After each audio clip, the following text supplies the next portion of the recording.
selain dalam wadah khusus ini, selain pemuda, komisi muda, kira-kira apa lagi yang penting dalam gereja? Nah, apa lagi?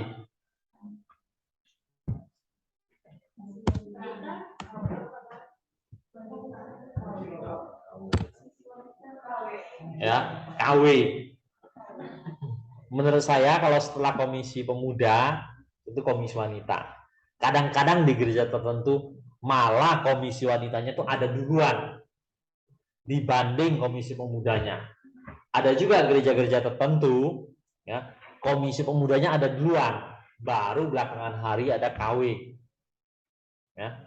Jadi komisi wanita itu isinya apa? Ya ibu-ibu. Ya, ibu-ibu. Artinya wanita yang sudah menikah. Ya. Masuk komisi wanita. Kadang-kadang ya ada gereja tertentu itu rancu antara ibu-ibu dan nenek-nenek. Ya, ibu-ibu juga mereka. Ya. Kadang dua-duanya dia ikut, komisi wanita ikut, nanti komisi yang lain dia ikut lagi. Ya. Karena gereja itu mau menyediakan banyak wadah. Ya secara umum saudara tidak bisa larang dia. Ya. Kalau gereja sudah buka, tidak bisa larang. Ya. Paling-paling kasih pengertian. Kamu ikut yang ini aja. Kamu ikut yang ini aja. Kamu tidak usah ikut dua-dua. Misalnya begitu. Kasih pengertian. Ya. Tapi kalau ada di antara mereka mau ikut dua-dua ya mau tidak apa-apa. Ya. Mestinya tidak apa-apa. Ya. Mungkin karena dia banyak waktu. Ya. Tapi jangan gara-gara dia banyak persoalan rumah tangga, dia ikut banyak kegiatan gereja, itu pasti ngaco. Ya. Di dalam rumah sering beribut, ini itu, tidak akur. Jadi dia lari dari rumah. Ada kegiatan gereja ikut, ada kegiatan gereja ikut. Itu namanya cari opium melalui kegiatan gereja. Ya, tidak benar kalau ada jemaat yang seperti itu. Ya, harus ditolong, ya, diberikan masukan, dan ada persoalan dalam rumah tangganya harus ditolong, ya, supaya beres. Komisi wanita bukan untuk itu, ya, termasuk komisi-komisi yang lain. Ya, anak muda kadang-kadang juga ada kegiatan ini ikut, kegiatan itu ikut, sering banyak sekali yang diikutin, ya, karena tidak tahan dia di rumah, ya, rasanya tidak enak di rumah itu. Jadi cari kesempatan ada kegiatan di luar rumah. Ya. Nah yang begitu-begitu harus dikasih masukan. Nah kaum ibu sering juga bisa menjadi ujung tombak di gereja atau menjadi tulang punggung. Ya. Dengan komisi pemuda ini seringkali 11-12. Ya. Komisi pemuda itu dia kan tugas utamanya adalah sekolah atau kuliah dan dia masih punya cukup banyak waktu.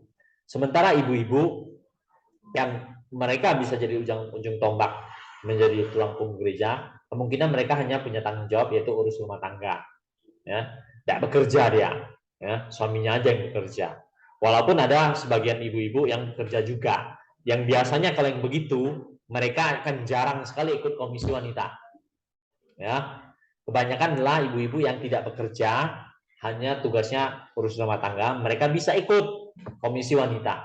Ya. Kalau anak-anaknya masih kecil juga susah. Ya, anak-anaknya masih kecil di bawah 6 tahun itu susah. Perlu banyak waktu urus anak. Tapi kalau anaknya sudah mulai masuk SD, biasanya sudah lebih longgar. Ya, artinya anaknya mulai mandiri. Ya, ditinggal ya tidak apa-apa gitu loh. Ya, ditinggal tidak terlalu masalah, sudah bisa mulai urus-urus dirinya sendiri.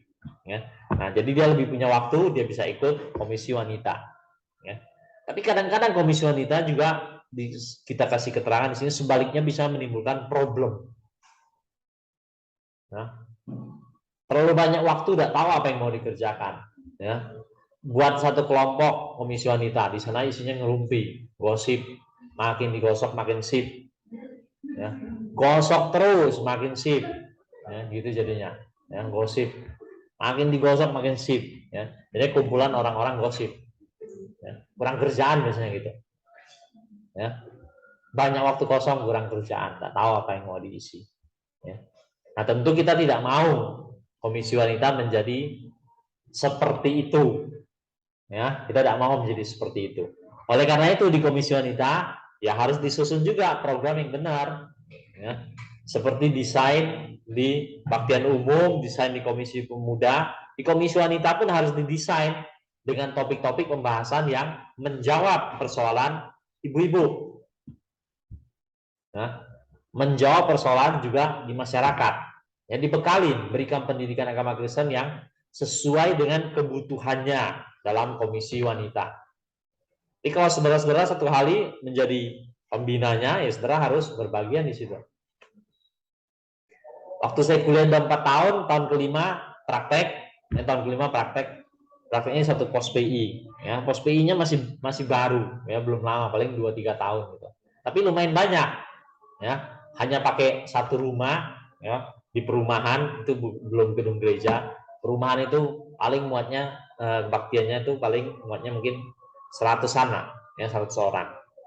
Terus sudah 200 lebih, akhirnya dibuat 2 kali dan 3 kali. Terus ada komisi wanita juga. Jadi hamba Tuhannya sana cuma satu, hamba Tuhan pos PI. Saya datang ke sana praktek setahun.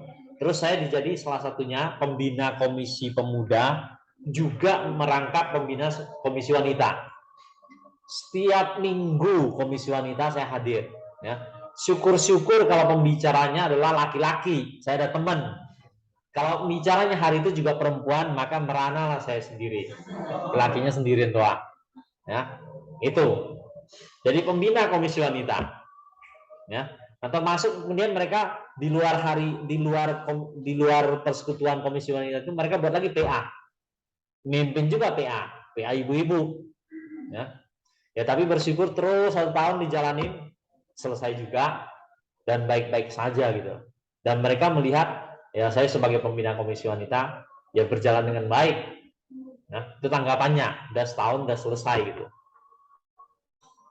Nah, jadi siapapun dia apa itu hamba Tuhannya di komisi wanita ataupun kadang-kadang majelis tertentu bertanggung jawab di komisi wanita, ya dia harus banyak memberikan peran, ya, masukan-masukan soal kegiatan, masukan-masukan soal menyusun tema dan lain-lain. Ya. Dia bersama pengurus, ya, pengurus di komisi wanita harus didesain, ya. Jangan dibiarkan jalan sendiri. Yang dibiarkan jalan sendiri, komisi wanita sebaliknya itu bisa menimbulkan problem. Ya. Kalau terbina dengan baik, justru dia bisa menjadi ujung tombak. Ya. Jadi kalau terbina dengan baik, orang-orang di komisi wanita, apalagi mereka tidak bekerja, anak-anak sudah agak besar, mereka lebih banyak waktu mereka bisa banyak membantu pelayanan-pelayanan di gereja. Mereka bisa memberikan cukup banyak perhatian dan waktu mereka untuk perkembangan gereja. Nah, itu menjadi positif, ya. Tapi sekali lagi harus dibekali dengan benar, ya. Diberikan PAK yang memadai, ya, supaya mereka bertumbuh sebagai seorang ibu, berkembang sebagai seorang ibu di dalam iman Kristen yang benar. Ya. Nah, dalam kondisi seperti itu ada banyak hal pelayanan dalam gereja bisa dibantu, ya, dan mereka siap membantu. Ya. Oke, ini komisi wanita. Silakan kalau ada hal-hal mau didiskusikan.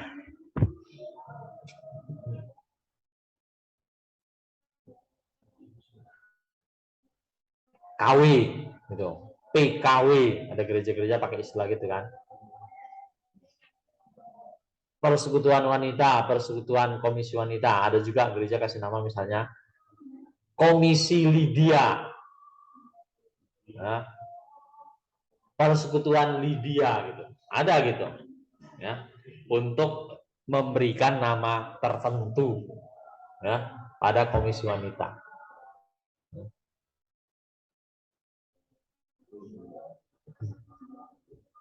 Oke, kalau ada hal mau didiskusikan silakan. Ya. Komisi wanita ini bisa jadi ujung tombak itu dalam karena di saya ada komisi wanita? Ada. Hah? Terus? Sudah cuma komisi nggak ramai. Hah? Ya, kumpulan ibu-ibu. Layanan ya nyanyi. Ya. Hari Minggu berapa orang kebaktian umum? 200-an. Berapa kali? Ya. Berapa kali? Kalau dipecah itu tinggal 80-an itu 3 kali. Tinggal 2 ya. Dulu 3 kali, sekarang tinggal 2 kebaktian umum. Komisi wanitanya berapa orang? Yang rata-rata hadir. Banyak 12, juga ya. Hah? 12. 12. Oh ya, kalau itu dikit ya. Artinya bagian umumnya kalau 200-an, komisi wanitanya 12 sampai 15 sedikit sekali. Ya, sedikit sekali. Artinya mungkin banyak ibu-ibu yang kerja di sana. Ya. Ya kalau kondisinya seperti itu tidak usah dipaksakan juga. Ngapain diadakan komisi wanita? Ya. Ya bentuk model lain aja untuk membina ibu-ibu yang tidak bekerja itu. Ya, sebulan sekali atau di acara hari Minggu di luar kebaktian umum ada acara khusus juga bisa buat wadah seperti itu. Ya. Nah, kalau memang banyak yang sudah seperti itu, ya mereka punya kesibukan, banyak diantaranya punya kesibukan. Ya. Terus orang-orang yang ada itu mungkin tidak tidak bertumbuh dengan baik dalam kerohaniannya. Ya, kalau bertumbuh dalam baik dalam kerohaniannya, biasanya bisa berikan banyak kontribusi bagi pelayanan di gereja. Ya, itu. Ya, artinya dalam kondisi gitu kita bisa bilang komisi wanitanya pasif. Ya, pasif gitu loh. Nah, pasif itu macam-macam. Ya. Pasif itu bisa karena tidak dilibatkan. Pasif itu bisa karena tidak bertumbuh dengan baik kerohaniannya, tidak semakin dewasa. Jadi hanya ikut-ikut aja acara-acara kebaktian. Ya. Mestinya orang bertumbuh dengan baik, dia akan punya dorongan dari dirinya untuk berbagian dalam pelayanan di gereja. Ya. Nah itu yang kita katakan, kalau mereka sadar dan mereka mengerjakannya, maka komisi wanita bisa menjadi ujung tombak. Kalau banyak di antara mereka yang berbagian terjun dalam pelayanan. Ya. Begitu juga hal yang sama tadi kita bicara komisi pemuda. Ya. Ada juga gereja-gereja komisi pemudanya pasif-pasif aja. Ya. Tetap di kebaktian umum, orang-orang kebaktian umum yang urus semuanya. Tapi ada gereja-gereja yang di kebaktian umumnya pemudanya aktif-aktif semua. Ya. Bahkan orang di kebaktian umum didominasi oleh anak-anak muda yang pelayanan. Ada seperti itu. Ya. Bahkan ada gereja, ya, zaman sekarang ini ada gereja tertentu, orang dewasanya tidak terlalu banyak. Sebagian besar hari Minggu itu adalah anak muda. Ya, ada gereja sampai seperti itu. Jadi seolah-olah gereja itu hanya isinya anak muda. Ya. Ada sampai model yang begitu. Ya, secara umum kita bisa bilang tidak sehat sih. Ya, sebuah gereja itu yang wajarnya ada macam-macam. Orang tua ada, orang dewasa ada, anak muda ada, remaja ada, ya. Ibu-ibunya ada, anak-anak sekolah minggunya ada. Ya. Gereja yang menyeluruh, mencakup berbagai kelompok usia. Ya, tapi ya ada juga yang komisi wanitanya sedikit. Ya sudah, mau gimana? Ya. Alternatif diadakan. Ya. Diadakan. Berikan pembinaan, tetap memberikan pembinaan pada ibu-ibu dalam bentuk yang lain, tidak dalam wadah komisi wanita. Karena komisi wanita diadakan percuma juga, jumlahnya terlalu sedikit.